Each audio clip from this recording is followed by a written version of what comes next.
Let's get started. Number 7. Salt. For most of human history, salt wasn't something you casually sprinkled onto fries while complaining that the restaurant forgot the ketchup. Salt was valuable, really valuable. In some ancient societies, it was treated almost like money, because keeping food from rotting was basically a superpower before refrigerators existed. Imagine living thousands of years ago. You catch some meat, and you have two choices: eat an enormous amount immediately, or watch it slowly transform into a biological science experiment.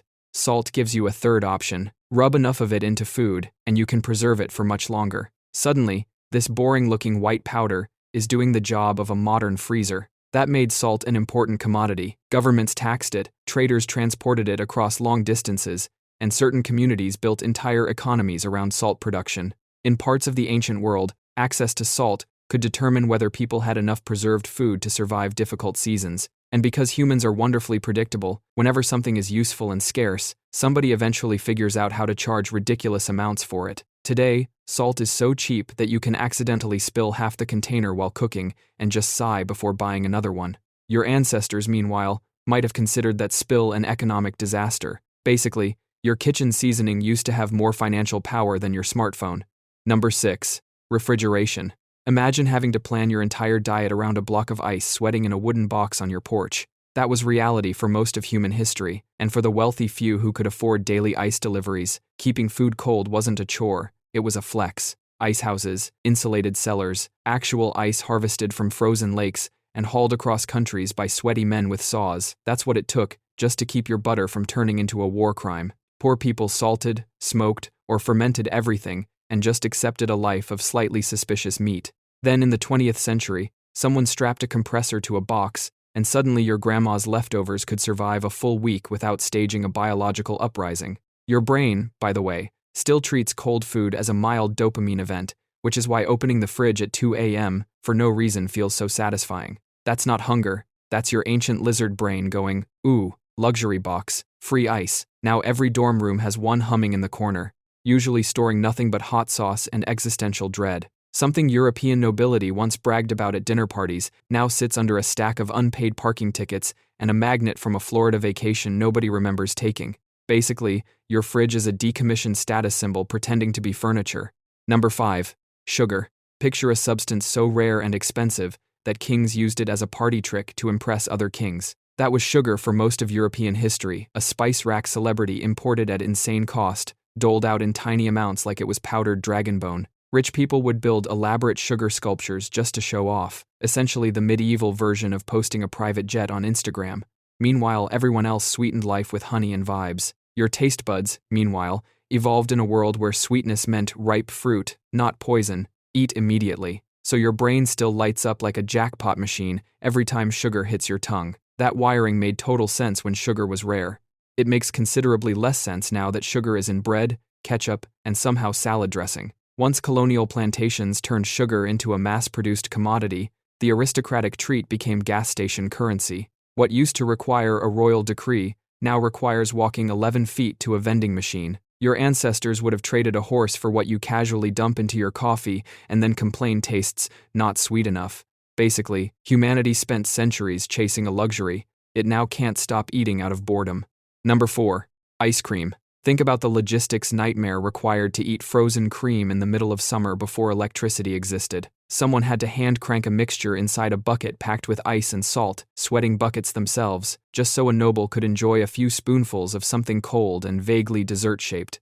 Ice cream was so exclusive that it showed up at royal banquets as a statement piece, proof that you had the money and manpower to defy the actual seasons. Your brain treats cold, fatty, sweet food as basically a jackpot combo: texture, temperature, and sugar, all hitting different pleasure receptors at once, which is why one bite can override your self-control faster than most life decisions. Once mechanical refrigeration and mass production came along, ice cream stopped being a royal flex and started being something you buy in a gas station freezer for $2, eaten in a parking lot at 11 p.m., while questioning your choices. What used to require servants, ice houses, and careful timing now just requires a freezer aisle and minimal impulse control. Marie Antoinette's dessert chefs would be horrified watching you eat a melted push pop with your bare hands while driving. Basically, an entire logistical empire collapsed so you could have soft serve at a drive-thru.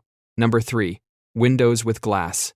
Picture living in a home where window just meant a hole in the wall, sometimes covered with cloth, sometimes with nothing, letting in weather, bugs, and your neighbor's judgmental stare. Glass windows were once so expensive that England literally taxed people based on how many they had, which is why old houses have those oddly bricked-up window spaces. People straight up sealed them shut to dodge the bill. Having actual clear glass meant you could enjoy sunlight without also enjoying frostbite, a luxury reserved for people with serious money. Your eyes, evolved over millions of years, are extremely tuned to natural light. It regulates your mood, your sleep cycle, basically your entire internal clock. So a glass window wasn't just decor, it was quietly upgrading people's mental health centuries before anyone knew what serotonin was. Eventually, manufacturing caught up, glass got cheap, and now it's standard in literally every structure, including the flimsy sliding door you slammed your face into once at 2 a.m. What used to be an aristocratic status symbol is now just something you forget to clean and shout through at your dog. Basically, an entire tax system existed around something you currently associate with smudgy fingerprints and bird strikes. Number 2. Perfume. Imagine wearing something so expensive that your scent could communicate your social status before you even opened your mouth. For much of history, perfume was a luxury because producing concentrated fragrances required valuable ingredients, skilled craftsmanship, and complicated extraction methods. Some perfumes used flowers, spices, resins, herbs, and oils that had to be gathered and transported from distant regions. So smelling amazing wasn't always a simple matter of grabbing a bottle from a store shelf. It could be an expensive privilege. In wealthy societies, perfumes and scented oils could be used by elites to distinguish themselves from ordinary people. Fragrance could signal wealth, cleanliness, sophistication, or simply the fact that you had enough money to spend on something that technically disappears into the atmosphere. And honestly, that is an impressive financial strategy. Imagine spending a fortune on a product whose entire purpose is to vanish. Today, perfume is available at almost every price level. You can buy a cheap fragrance, an expensive fragrance, or something so expensive that the bottle seems to contain the GDP of a small village. The irony is that modern perfume has become incredibly accessible, yet the original social function remains. You spray something on your neck and hope people think, wow, they smell expensive. So technically, humanity has preserved the luxury tradition. We just replaced royal courts with shopping malls. Number 1. Bananas.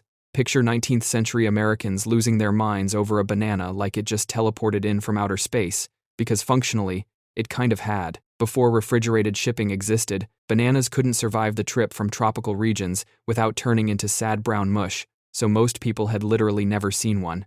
At the 1876 World's Fair, bananas were sold individually, wrapped like jewelry, because eating one meant flexing serious wealth and even more serious access to global trade routes. Your brain, meanwhile, is hardwired to crave convenient, portable calories, which is exactly what a banana is, minus the absurd exclusivity. Once steamships and refrigeration solved the spoilage problem, bananas went from rare tropical trophy to the single cheapest thing in the entire grocery store, sitting there for pennies while judging your impulse buy candy bar. What used to require importing across oceans on ice now just requires walking past the cereal aisle. People once posed for formal portraits holding a banana like it was a diamond. You now leave yours on the counter until it turns into a science experiment. Basically, humanity engineered an entire global shipping revolution just so you could ignore a banana until it's covered in brown spots and quietly quit on you. That's all for today's video. If you enjoyed it, be sure to subscribe.